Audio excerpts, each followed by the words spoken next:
আমি রোদেলাকে ভালোবাসি। আপনারা যদি সম্মতি দেন তাহলে আপনাদের সম্মতিতে আমি ওকে বিয়ে করতে চাই। আর আমাদের পারিবারিক get out, I say get out. আমার বাড়ি থেকে এখনই বের হও। কি দোষ করছে? হ্যাঁ, কেন তোমাদের এত সমস্যা বুঝলাম না।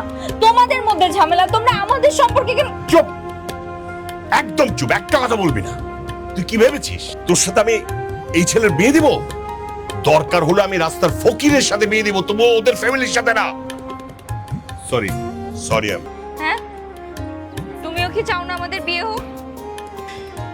তোর বাবাকে তো জানিস কেমন মানুষ সে, কোনোদিনও তোদের এই বিয়ে মেনে নেবে না রে মা। তুমি কিছু বললেও পারতে মা।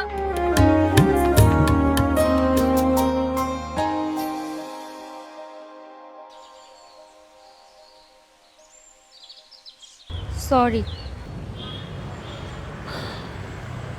তুমি কেন সরি বলছো? ভুল তোমার না, দোষ হচ্ছে তোমার বাবা আর আমার বাবার। ওনাদের জন্য আজকে আমাদের এই সম্পর্কের এই অবনতি।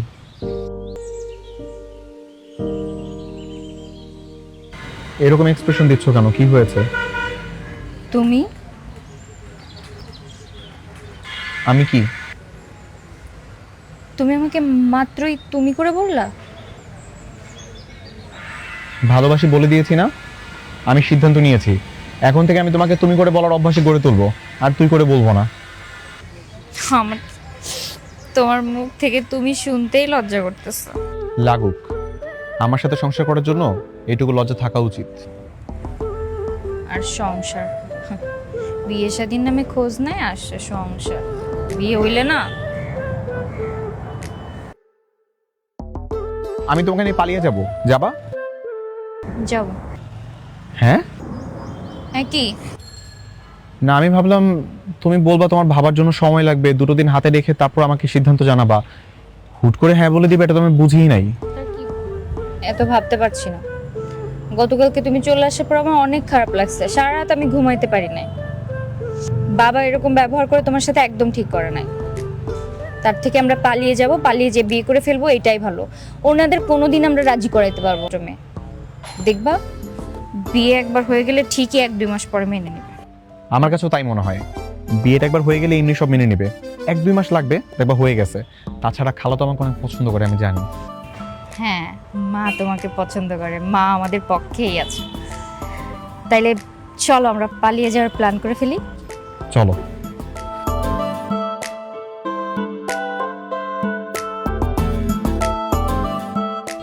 বিশটা ড্রেস, 4টা শাড়ি, দুইটা টাওয়ালই হবে, 2টা টাওয়াল। আচ্ছা, তুমি এগুলো কিসের লিস্ট করতেছো?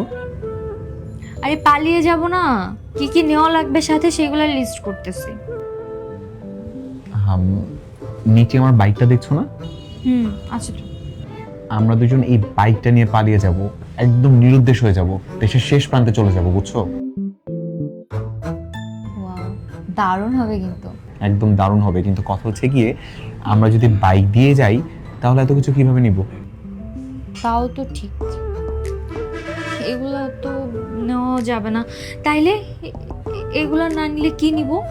শোনো, আমাদের একেবারে নিত্য প্রয়োজনীয় যে জিনিসগুলো আছে শুধুমাত্র সেগুলো আমরা সঙ্গে করে নিব, বুঝছো? আর এমন কিছু মূল্যবান জিনিস রাখতে হবে যাতে করে আমরা যেখানে যাই না কেন এই প্রয়োজনীয় জিনিসগুলোকে আমরা যে কোনো সময় কিনতে পারি। গহনা, আমার 4-5 ভরি গহনা আছে, আমি ওটা নিয়ে নিব। আমার বাবার এটিএম কার্ডটা নিয়ে নিব, অনেক টাকা আছে, যত ইচ্ছা খরচ করতে পারবো যতক্ষণ পর্যন্ত লিমিট চলে। আরেকটা জিনিস নিবা। কি? সানস্ক্রিন। কেন? আরে এতটা পথ জার্নি করবা, রোদের মধ্যে বাইক চালাবা, রোদে পুরো কলা হয়ে যাবে না? সেটা তো ঠিক বলছো, পরের বার দেখো তুমি আমার দিকে ফিরে তাকাও না। ঠিক আছে, তাহলে আজকে রাত 10টার সময় আমার বাসার নিচে আমাকে নিতে চলে আসবো, আমি কিন্তু রেডি হয়ে থাকবো। 10টা মানে 10টা কিন্তু। ঠিক আছে, তাহলে লিস্ট করার দরকার নেই।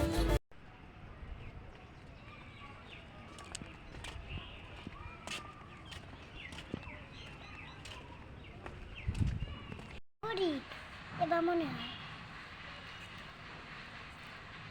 তখন টাকা চলে যাবনি, তখন দেখি কি করি।